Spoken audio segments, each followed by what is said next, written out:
Hello everyone, it's Jamal Thomas. Welcome to the Progressive Soapbox. So guys, there's something interesting going on that I think we should pay attention to. It's almost like these contours of history that take place in real time. And oftentimes, you don't necessarily understand the significance of it until you're looking back on it. It's almost like the historical perspective itself is the thing that gives whatever you're looking at a certain amount of gravitas, or it gives the gravity of that particular situation. I saw Tim Black's response, and I saw H.A. Goodman's response also. Both of them have a right to be pissed. Both of them have a right to be pissed. I mean, ultimately, they were slandered and attacked, and they were smeared. And they were done so unfairly, if I'm being honest. But I kind of want to get into why it was perceived that way. Like, why did Jordan perceive it that way? Because I think that's the part that I think is the most fascinating to me. So you have a situation where a large group of people was put to test. And what I mean by put to test is their hopes and their hopes, their fears, their aspirations, even being let down, all of those things was triggered within a short span of time, and all of them experienced those things together. Now, all of this culminated into the choice. What I mean is, you have a situation where everybody's pushing for one particular guy. There's unity on this front. They wanted Sanders. Sanders is cheated. There's unity on this front. Everyone is pissed that he was cheated. Everyone is united. Everyone is together in that particular point, particularly when those people call themselves leftists, progressives, or whatever. You get to the point where the metal meets the road. I mean, you have skin in the game, and you need to make a choice on who you're going to vote for. Are you going to vote for Hillary Clinton? Are you going to vote for Sanders? Or are you going to vote for Hillary Clinton? Are you going to vote for Trump? Are you going to vote for Joe Stein or someone else? This became the choice. This became the choice. Now, nobody set out to say that this was going to be a choice, meaning that there was going to be emphasis put on the fact that somebody chose one or somebody chose the other. Nobody conceptually said that. That's not the way that took place. That took place purely organically from the situation. Somebody was cheated. There was a massive injustice in somebody being cheated. There was a difficulty in, it is possible that if you make the choice to stand on integrity, that ultimately you can let a monster in that office, somebody who you full well understand is a monster and is an absolute goblin, can take the presidency with unknown consequences. In order to get behind stopping that goblin from getting in office, you have to put another goblin in office. And that goblin subverted the will of millions of people, defrauded millions of dollars from millions of people, and ultimately cheated your particular candidate. Now the choice became, who are you going to vote for? Are you going to vote for Clinton? Are you going to vote for Trump? Are you going to vote for a third party? Now, progressives, this was not an easy choice, believe it or not. Like, my concern was, oh my God, Trump is terrifying. But at the same token, there is no way I'm going to reward cheating. I can't do it. There's a fundamental level of integrity where you look at a situation and say, yeah, no, I can't go that far. That's my red line. That is my demarcation point. That is my line in the sand in regards to integrity, ethics, where I refuse to go in regards to co-signing something that I find is an immense injustice. And I even find it to be a larger injustice than Trump getting in that office. Because ultimately, the Democratic Party subverted the will of the American people. And in subverting that will, they put Trump in that office. That is the reality of the situation. The choice became, are you going to co-sign that? Because this is not a conceptual thing. Ultimately, we full well understood what took place. It was in black and white. You can read the lettering of it and says, this person did this person did this, and people were fired because of it. It became a choice. Are you going to co-sign cheating? Are you going to turn around and give that person a vote who cheated your particular guy, even though you know full well that they cheated that particular guy, purely because you're terrified of the other guy. Just by virtue of the difficulty of that choice, there became a certain level of commonality of the people who were making that choice. Meaning, the people who said, oh, dude, no, I can't take that line. I can't go further than that. What took them to get to that choice created a certain amount of solidarity among those people. Not because they were trying to be overly pure, not because they were looking at this as, I'm going to be an uber progressive and make this choice. That choice was done purely from a level of integrity. That needs to be understood. The reason why I'm saying that needs to be understood is because the converse of the people who essentially said they were progressives, and yet they turned around and voted for Clinton. Now, I didn't look down on these people. I full well understood the situation that presented themselves, and I understood the difficulty it was for me to say, yeah, no, this matters more. I didn't necessarily think it was that completely easy choice. But by the same token, I still made the choice to vote for Jill Stein because I believed that just from an integrity standpoint, it mattered more to say no. It mattered more to say no. There are certain levels that I refuse to go in regards to co-signing behavior. Even if I am unclear on what that is going to result, it matters that much more to me to say, no, I refuse to take that step. You had thousands, maybe even millions of people who refused to take that particular step. And in refusing to take that step, there was solidarity among those people because those people dealt with a certain amount of pushback from a populace who was terrified and ultimately wanted to bully those people into making a choice that A, was against their values, B, even against the good goddamn sense of not necessarily putting in a moral hazard of choosing somebody who cheated somebody else. Now, the problem is, you had certain institutions, the Young Turks, who made the choice, we're terrified, we need to vote for Hillary Clinton. Now, again, I don't necessarily look down on them for that choice. But whether I look down on them for their choice or not is irrelevant.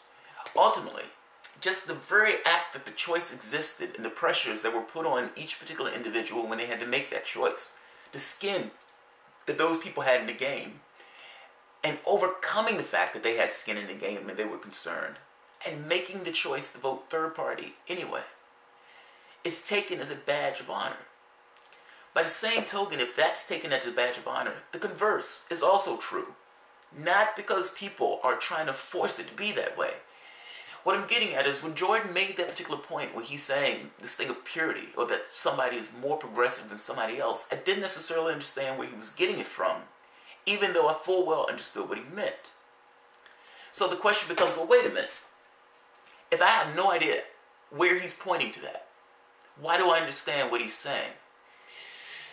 Jordan, Jimmy Dore, oftentimes those guys are given a difference or distinction between the other parts of TYT. I'm making this point that the reason why Jordan understood that is because to some degree he was part of that circle that looked at this and said, no.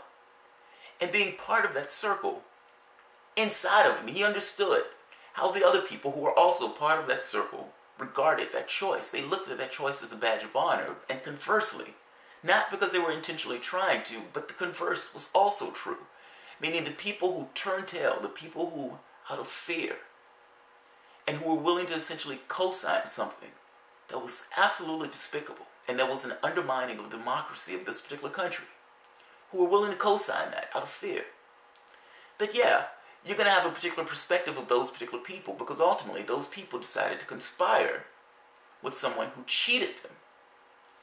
Now, the fact that Jordan is part of that particular inner circle, and yet he's also part of the TYT family, he's stuck in a weird position at that point. It's this awareness of this perspective of people who are, again, it's not that this perspective is being arrived at intentionally. There is nobody pushing pieces in a sense. This perspective is being arrived at organically from the situation. And yet, because he's a part of that group, meaning he's a part of that circle who understands what took place and will understand they made a choice based on integrity and not fear, he also understands how TYT is viewed in that sense. Meaning some of the stuff is purely coming just from him. Some of this is coming purely from him. Yes, it's an understanding from a bunch of people together, that's true. But it's not necessarily because that understanding was stated. It's not necessarily because people were strongly making this case that these guys are sellouts and everything else. It's just the fact that the choice existed, and that you had certain people who made a choice for one thing, and people who made a choice for something else. And the people who made the determination to stand on integrity, just by virtue that they made the choice to stand on integrity, to them, that matters more. That means a lot. They ascribe a particular amount of value to it because the choice wasn't necessarily easy to make. It's almost as if the universe has presented you with a particular decision, and that decision is not easy to make. What are you going to do? And by virtue of dealing with that choice, and by making that choice, it united you with all those other people who made that choice. And you found value and nobility in the fact that you stood on integrity to make that choice. But again, I'm making this point too, that the converse is also true. The fact that you did not make this choice based on fear means you have a particular perspective of that particular choice that was made based in fear. That is an interesting dynamic. That is an interesting dynamic. It's one of those things where it's history in motion. Part of the stress that TYT is feeling on this, and I'm realizing after hearing Tim Black's response, H.A. Goodman response, and after hearing some of the other people who had issues with TYT, I didn't fully understand where it comes from, but I'm beginning to understand a lot of this boils down to, and yeah, there may be other stuff, but ultimately, the lightning rod. In many respects, it's the same lightning rod that's dividing the Democratic Party. I didn't realize that this will go that far from the Democratic Party to affect TYT in this way, or at the very least, this particular progressive circle in this way. But it is. It is. Ultimately, TYT chose to appease what took place in the primaries, and they chose to align themselves. Regardless of this thing of, oh, we're voting for this person, but we're not supporting this person. Whatever, however you want to coax it, ultimately, at the end of the day, you went into a room and you pulled the lever for somebody who cheated somebody else. That's the reality of the situation. So, however you want to cast it, let's just understand the basic bare bones of what took place in that situation. And again, I'm not bashing them for the choice. I understand the choice. The choice wasn't necessarily easy to make.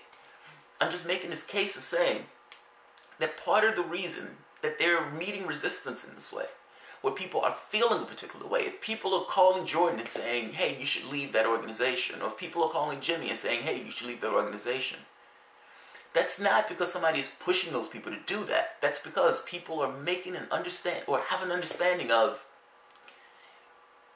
when the time was right to make a decision, they chose wrong. Mind you, they chose wrong based upon the value system of the people who were making the choice. But ultimately, it's their audience. So, however, whatever that choice was, ultimately, their audience had a certain prevailing opinion in that particular choice, meaning, yeah, you're going to run into a massive headwind just because you made a choice that went full counter to what your audience wanted.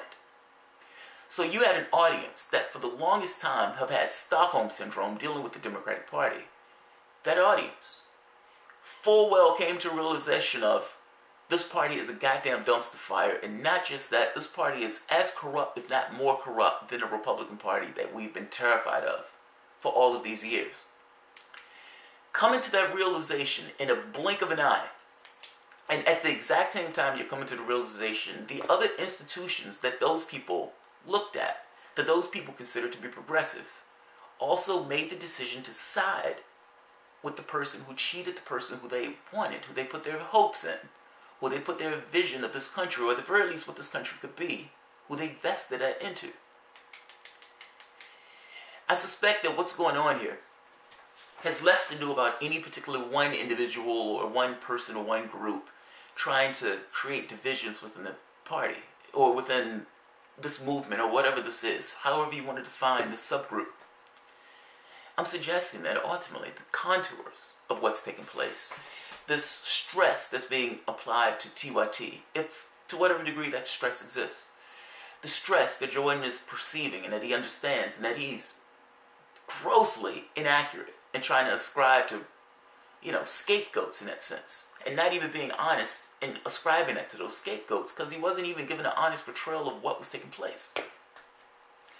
I'm making the point that those things aren't being done by human intervention. Those things are being done just by the model itself.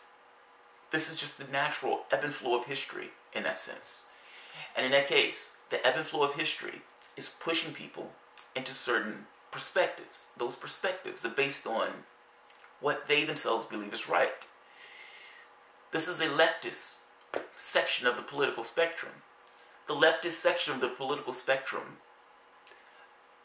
be it good or bad, is very well focused on this idea of what is correct, what is right.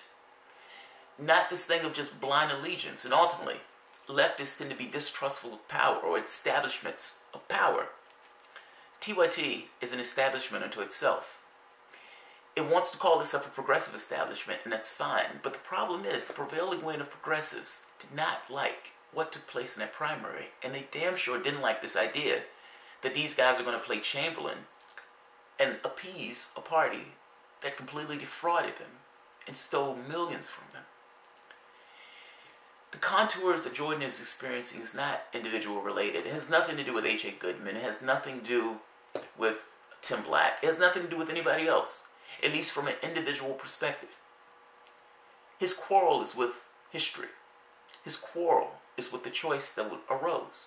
His quarrel, ultimately, is with the choices that each particular individual made, not because they were craven in making those choices, but because they made choices based upon whether they thought they were right, based on either integrity or based on fear.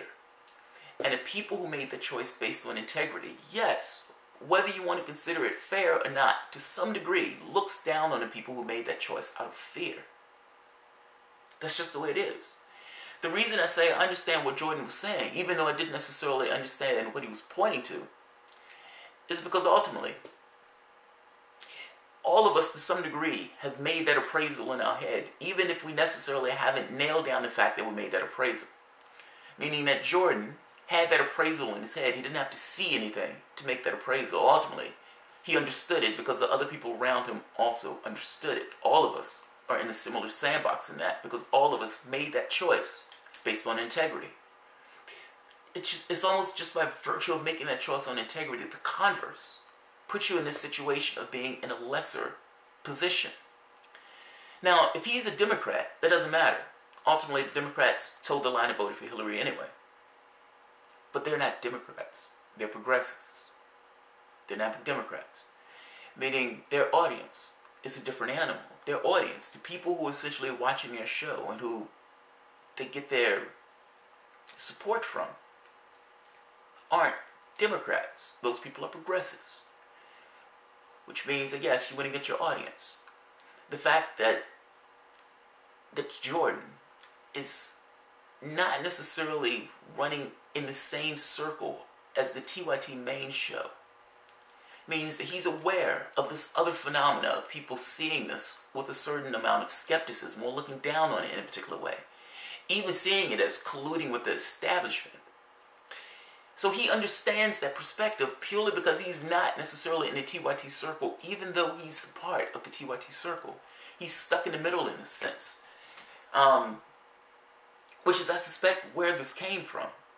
I suspect that's where this came from. I suspect this is less about him looking at something that any one particular individual said, and instead is the soaking in of external sources, the soaking in of information and perspectives on how people are seeing these things, including himself.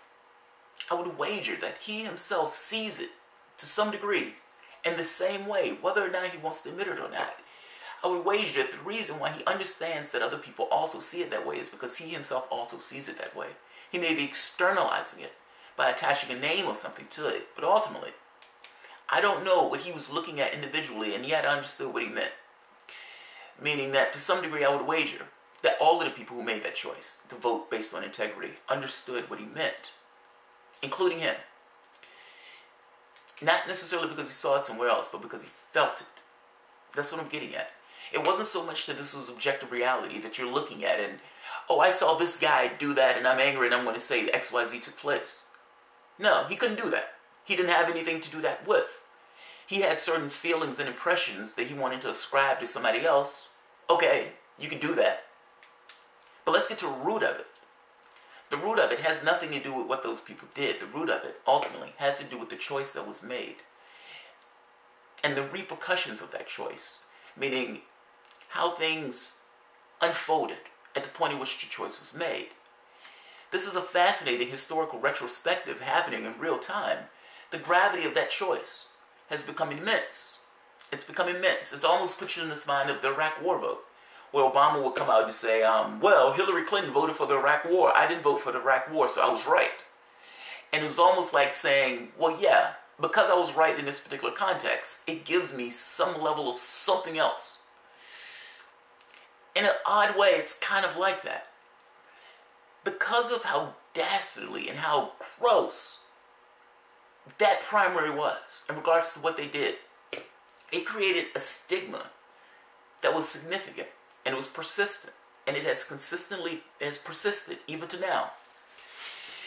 What I'm getting at is the choice became massive only because of what took place in that primaries. The gravity of it. There was no way to understand the full gravity of what was going to take place based upon that particular choice, and yet that choice has reverberated even now. And right now, I'm making the point that what TYT is experiencing in regards to pushback, whoever is hitting Jordan up saying he should leave TYT, or whoever is hitting up Door saying he should leave TYT, or for whatever matter, whatever pressure people are putting on TYT, calling them the establishment or sellouts or whatever, I wager that that's coming from the choice. I wager that's coming from the choice. That's not necessarily something coming from somebody trying to game the system or trying to get clickbait. No, I don't believe that. I honestly full well believe that it's the natural outgrowth of what took place in the primaries. And it's the natural outgrowth of people creating this us and them organically based upon what they saw as this person drew a red line in the sand of saying, I am not taking that step. I don't give a shit who's on the other side. I'm not taking that step. I'm making a choice based on integrity. And conversely, the people who do not make that choice based on integrity, who made that choice on fear, that us versus them dichotomy was not intentional. It wasn't necessarily meant to be that way. But like other things in history, it unfolded the way it unfolded. So I think we're in the throes of history at this point. And it's kind of hard to see how that turns out. Ultimately, the Democratic Party is being ripped to shreds, and I would make the case that there probably is no Democratic Party. The question becomes, what survives of progressivism? And what does it look like at the end of that?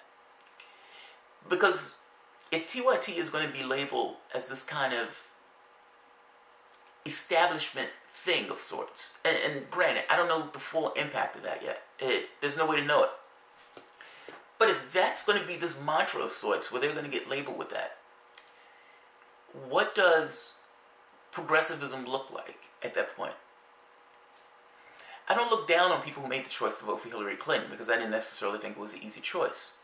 And I also understand people saying to themselves, oh dude, what if XYZ happens? So I get that. I don't look down on the choice. I'm trying to make that very clear. Whether I look down on the choice or not is somewhat irrelevant. How can I say this? It's like what you intellectually think and what you feel are very different things.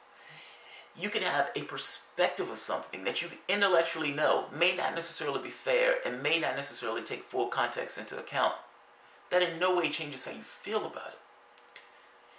You have millions of people who feel a particular way about the Democratic Party, and you have millions of people who feel a particular way about colluding with that party, particularly if that goal was to sheep herd people into something that they feel cheated, defrauded, and undermined their idea of democracy. That's a problem. They stepped into a buzzsaw. The question is, what happens? And how does this unfold as it pursues itself or as it propagates itself? I have no idea. I have no idea. I do find it interesting to watch, and I do find it interesting to see the personalities involved in the way this unfolds. The stress points in that particular point also. Because ultimately what we're talking about are stress points within a subgroup that's for the most part very similar in regards to the things they want to acquire or things they want to accomplish. Ultimately, a choice was made, and they were put to task, or to test. And that test revealed different results. And depending upon how you felt about that choice, how you individually felt about that choice, it's going to color how you felt about the people who made the contrary choice. That's what you're stuck with. That is the thicket that you're trying to unravel. All of this stuff is purely a result of the Democratic Party. It's not anybody trying to move the pieces around. It's not because people are trying to get clickbait or anything else. Everybody has a certain vested interest in trying to get people to watch their videos, but that's different than doing things purely for clickbait. I'm making the point that this is structural. This is happenstance. This is almost a momentum of sorts of an event that took place several months ago. This is not intentional at all. I'm sad that Jordan did this because I think he's going to take some flack for it. But ultimately, the flack that we're seeing and the stress points that we're seeing are based upon things that took place in the past, and the momentum as it's, I guess,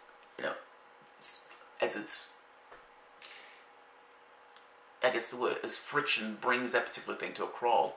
The question is, where does this end up? And what does things look like at this point when it finishes? I have no clue. I have no clue. So, stay tuned. We're going to find out. We're going to find out. Alright guys, if you enjoyed the content, feel free to share, like, subscribe, and you can always support the work through Patreon.